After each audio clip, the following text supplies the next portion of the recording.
Hi guys, welcome back to the shop. Today I think I'm going to do some seat covers.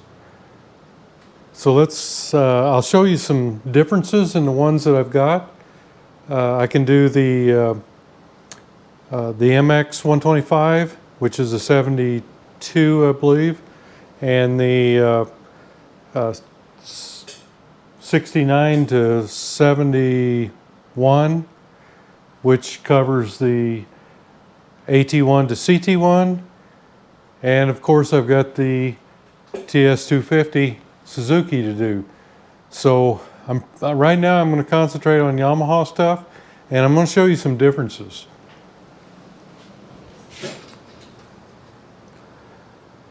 Okay, it's been so long I couldn't remember that I had this seat cover ready to go, or seat pan ready to go. And what I did was I got out my foam and cover for that cover, but this is the pan that I just did, and I went to put it on there and it wasn't fitting very good. So I went looking around, and I went out in the shed and I found this one that I'd already done. There's some differences on these, quite a few actually. The difference in the location for the hinge, this one is further apart than this one, so the pan will not work on the wrong bike. It just won't do it. And there's enough differences. You know, you can look at this cover here, or this cushion, and then look at this one, and you can see this place right in here for the prop rod. The prop rod fits in there so that it props up. I believe on the earlier models it had a strap. I'm not real sure. I believe it did. Most of the time the straps are gone or whatever, but anyhow, not real sure what holds this one up. I can't remember, but there are differences. So just pay attention to the way they look. This one has the prop rod, and it's got the prop rod there, and this one does not have a prop rod. And it goes like this. This one is a little taller here in the side. This one is not as tall. So they lowered that somehow when they, or for some reason, not sure why. And of course, the covers are a little bit different too as far as the pleating goes. And the pleating comes further down on this model. I actually have one. This is the one that was on the MX. So you can see how this pleating comes almost down to the bottom here. Nope, you probably can't. There you go. So this one and this one are pretty much the same. But this one over here actually has, you know, the pleating is just on top, and it's a plain vinyl along the side. So that's kind of the difference, and the fact that one's a little taller than the other one. So when I was getting ready to put that on, I thought, whoa, wait, this is not working right. It's not looking right. And that's when I went looking for an example or something to so that I could figure out what in the world I had here.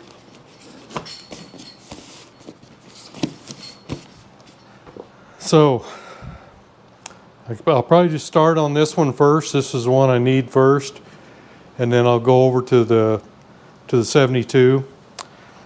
I think this one's 72, 73. This is, I think, 69 to 71. So let me get everything that I don't need out of my way, and we're going to get started on it. One of the things you need to make sure of is to get all your little teeth pulled up so that you can slide the cover into them, over them, and then you can bend them over. You need to be ready to do that as you go. This one,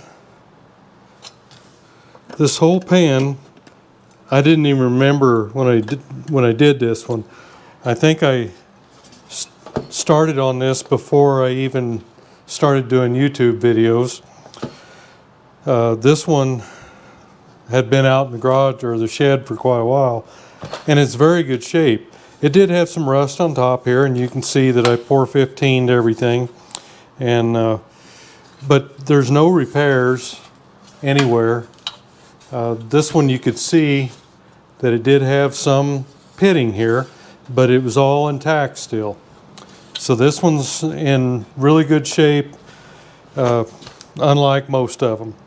So I just took the hold down off and the two hinges off. The hinges are the same on the early model pan, but they're different on the later one. I guess it's not important what's different, but they are. And the location is different too. But I think I've got all those pulled up. And the first thing we need to do is to go ahead and glue it down.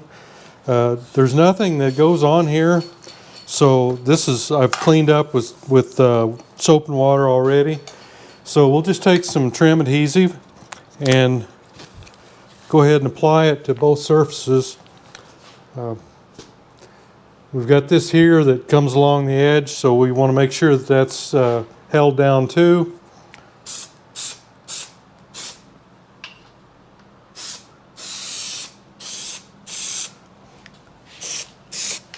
And since this is contact cement, it needs to be on both surfaces. And it doesn't need very much.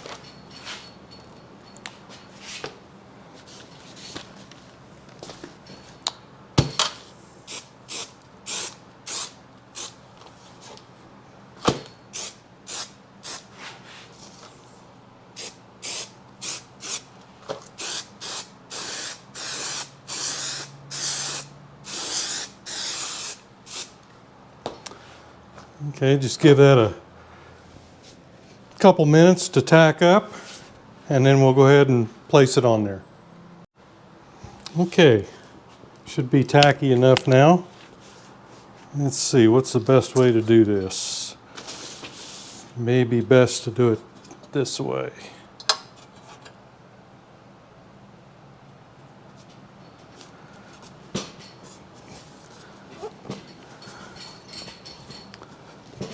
Yeah.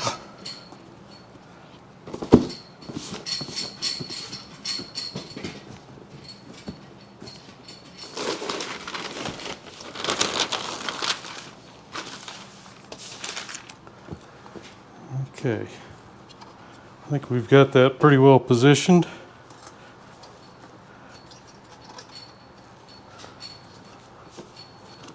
And I'm going to let this dry a little bit.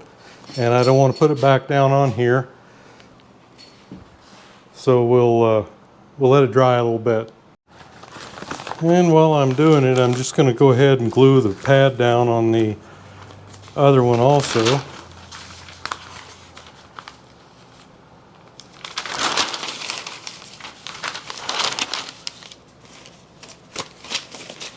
Get rid of all that old paper, otherwise I'll be sticking it down on my new part.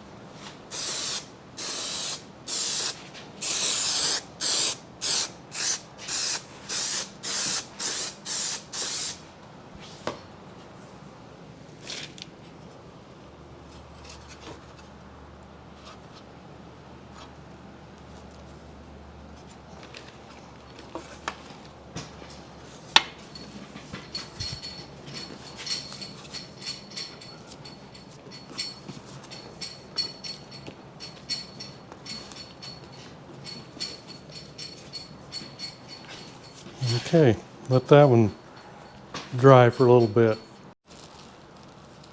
Okay, it's glued down pretty good. Won't go anywhere anyway. And I'm going to take a half of a trash bag. I found this to be helpful in the past. It helps everything move when you're pulling it.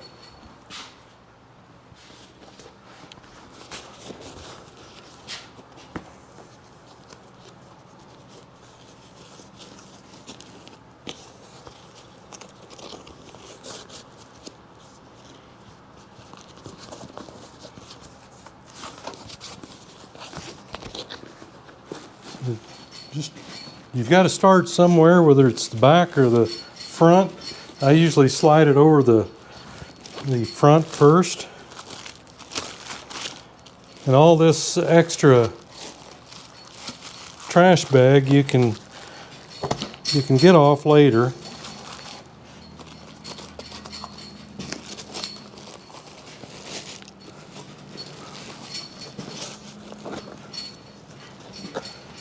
Got to get it all pulled up.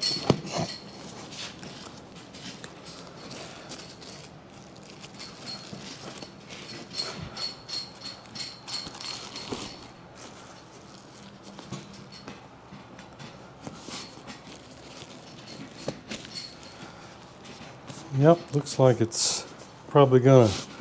I'm probably gonna have to warm it up a little bit. It's not super cold, but it's nice to do this when you get the sun's out, and it's really not today, and about 60 degrees probably, so I'm gonna probably have to struggle at it a little bit. Okay, I think I've got it pretty well situated here, so I'm just going to start at the back, and I'm going to pull it down and try to line up my Yamaha on the back and start putting it through the keepers.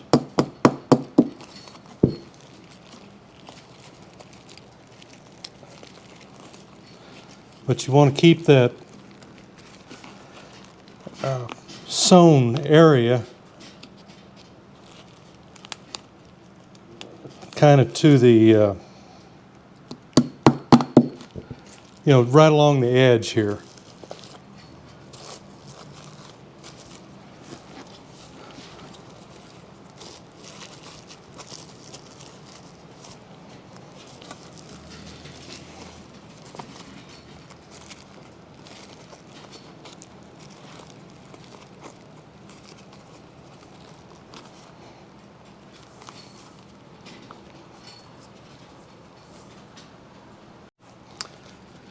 Okay, I'm just trying to get all these hold downs bent over at the back.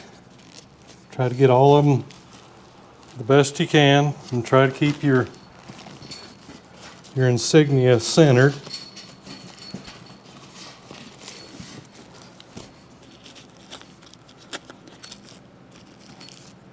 And some of these are kind of difficult to get to.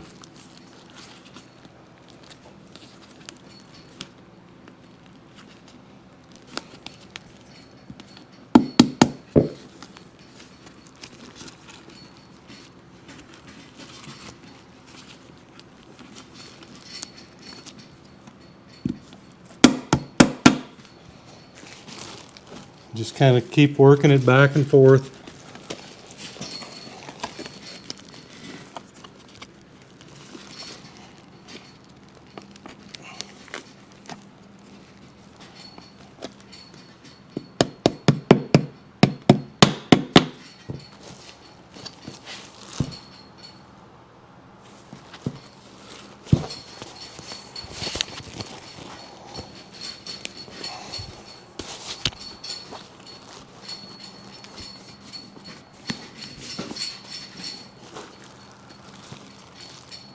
Pretty close, but I think I'm off a little bit on my insignia. Not too bad.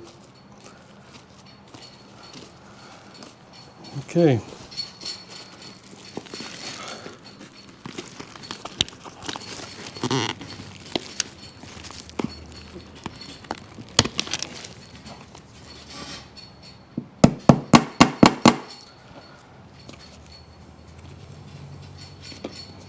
We're just going to keep working it side to side, end to end.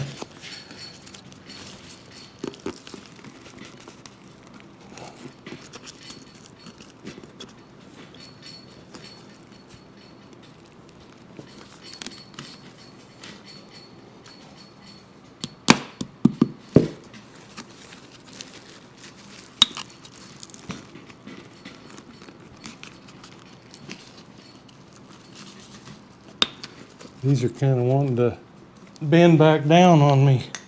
You got to be mindful of that.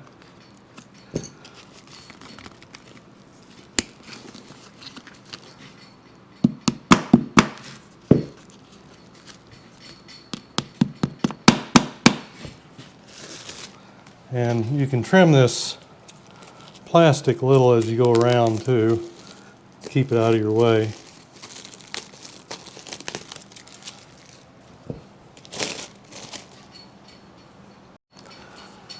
Just keep checking your progress as you go along. And as you get down here, it helps to be able to compress that foam. Bring it to your next hook. And get it down. Looks like I missed that one.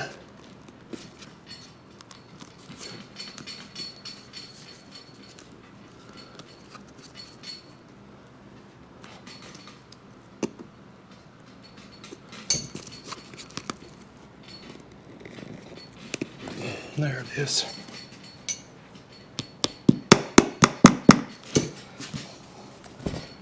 And turn it around and get to the next one.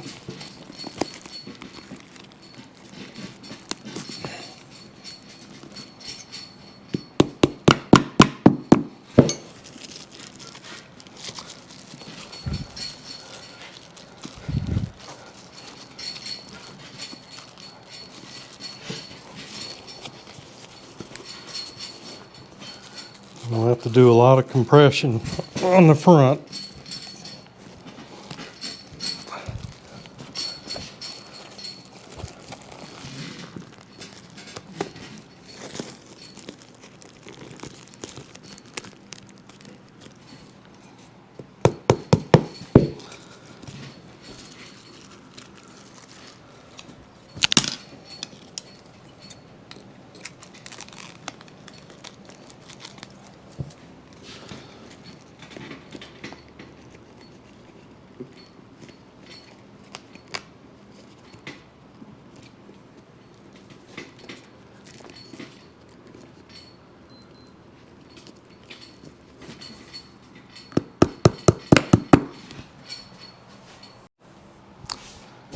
And we're just about there.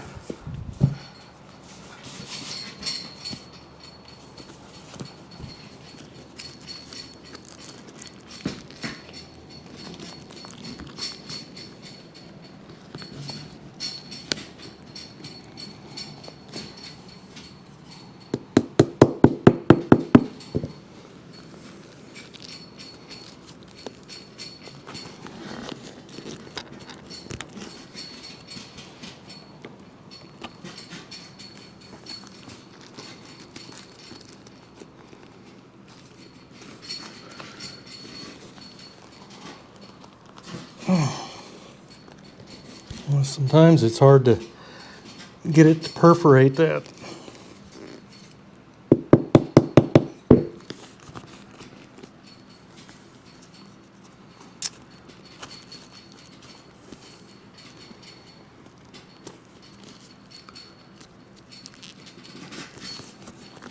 There.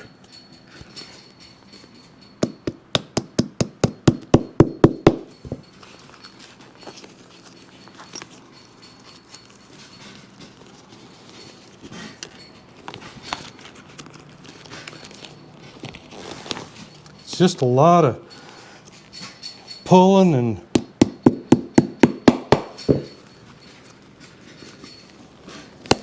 pushing. Okay, I think I've got them all.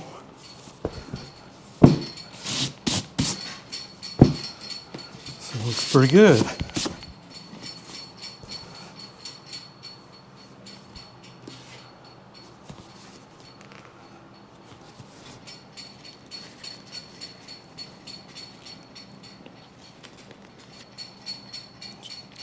You got to poke it down in between the seat pads there. They don't have hooks back there, so you've kind of got to, I may have to glue it a little bit. That's probably what I'll do. Just get a little glue and put a clothespin on it. And then you can just go back and trim off whatever the plastic that's left. I've seen some people even just pull it out. I think I tried it once and it doesn't work all that great.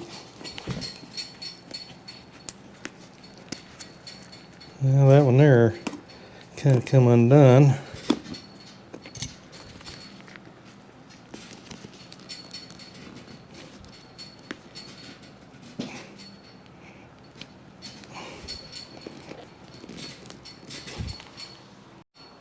All right.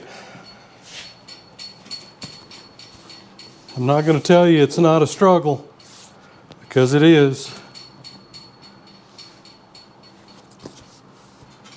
But you can figure it out yourself, or you can pay somebody to do it for you. And like I've said before, I'm just not into that. It's like I missed a couple back here. I mean, I do pay people to do some things, but like for instance, I am going to pay somebody to put the decals on for me. I've done it before, and it can be taxing, just like this. I mean, it's just what you're comfortable with. I would imagine if I took this up to the local upholsterer, he would probably charge me $75 to $100 just to put that on. And I just did it. All it takes is a little energy and just some time. And now we can put our hinges and hold down bracket back on.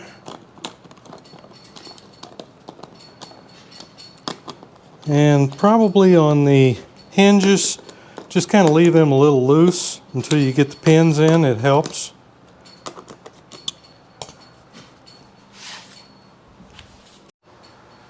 Okay guys, didn't think you needed to see me pushing and shoving on another one, but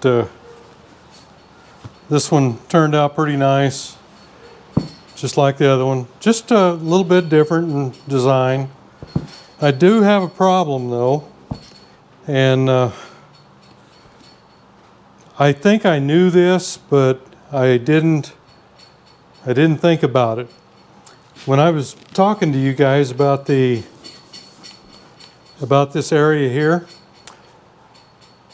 well, I think there's actually 3 of these. You've got an early one, like 69, maybe 70, and then 71, and then 72 to 73. This one is 72 to 73. So this will fit my MX bike, even though it is a 69 frame.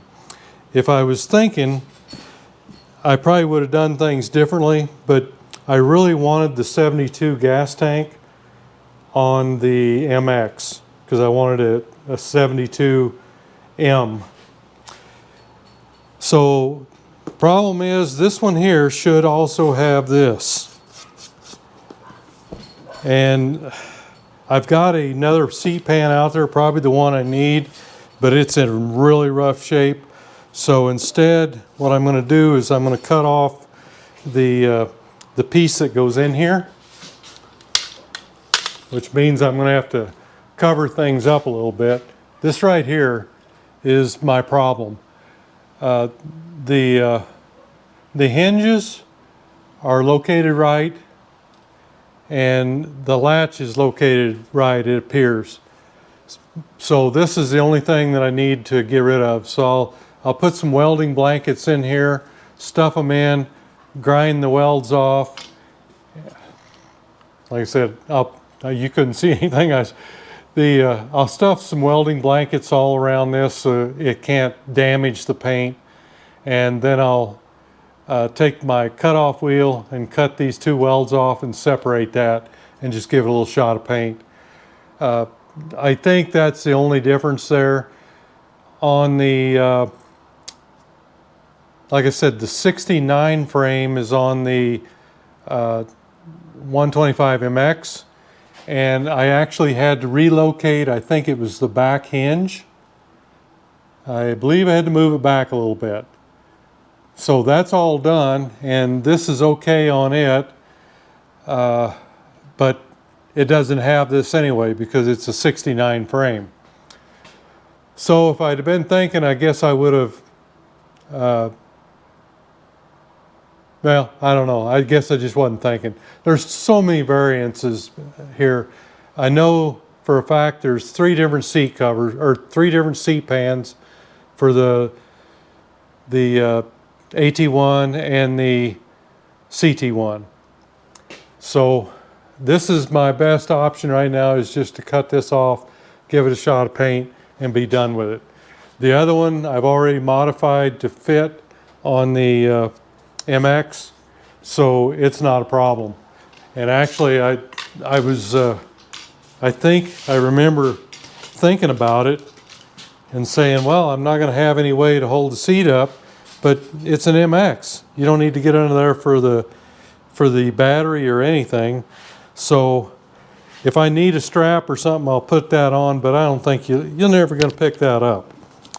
So this will work good on the MX. This is the one I've had on it for a while, just sitting there, but it's going to need some repairs. It's pretty well eat up here.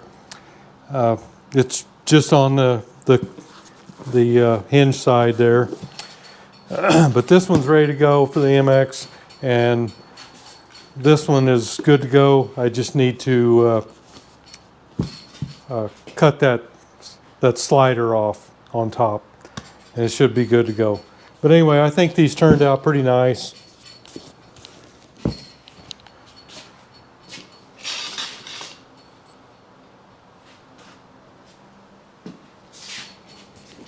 You know, maybe it's a little low, maybe it's a little, I don't know. It's good enough for the girls I go with. This one actually comes up a little bit higher. I'm sure this is a factory one, but I don't know. You know, you're just not going to get good stuff off of eBay for as far as seat covers go. So that's what we've got, and actually I think these are pretty good quality, but you know, it's probably the installer more than anything. So I'm out in the pole barn now, and there's the MX, and you can see this one didn't have that slider thing here, and this is the hinge that I had to relocate. Front one was okay, I just had to move this one back, and since I'm using a 72 pipe, I had to put this piece in, I'm sure you remember that, to bolt the pipe to. So that's the differences. This one here, I probably could have used for my MX, I mean the one inside there, but it's okay either way. It's going to be easier for me just to cut the piece off on the other one and use that seat. I've already had the tank on it, and it looks like everything is this piece and where the front rubbers go are all the same, so we shouldn't have a problem with that. All right, let's go back in.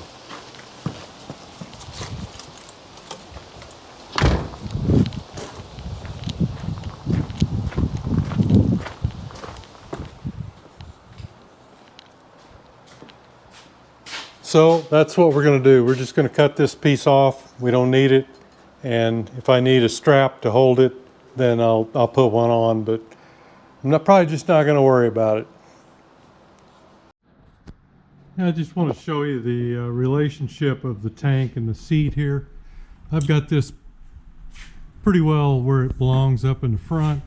And this is setting, it is in the hinges over here. It's just setting, it's kind of loose. It rattles around here because it doesn't set down quite right because of that piece up there. But that's what we need to do to fix that. Let's see here. There's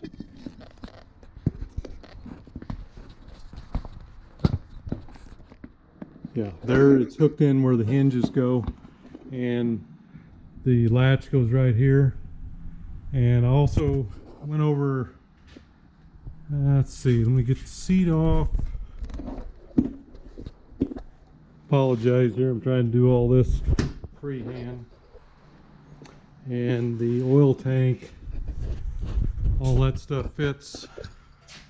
You got a pin right there that goes up, and that sets just like that. So I think everything is going to work all right. Just got to get rid of this piece right here. I hate doing it, but I hate working on another seat pan even worse. Okay guys, there you have it. Put a couple covers on. You saw pretty much an entire one, and the other one was just about the same. Maybe it was, maybe even it was a little easier because I'd already done one. I don't know. The Suzuki one I've still got to do, but it's a bigger deal because I've got to build up the cushion and then grind it back down, and that's a big deal. I probably won't show that one. If you go back to the Kawasaki, you can watch me what I do there to build the cushion and grind it back down and all that. It's a real mess, and it's not an easy thing to do. So I'm probably just not going to show that one. I'm not sure whether I'll show cutting the piece off or not. I may, but if I do, it'll be in another video, not this one. So hey, thanks for going along on the ride. See you next video.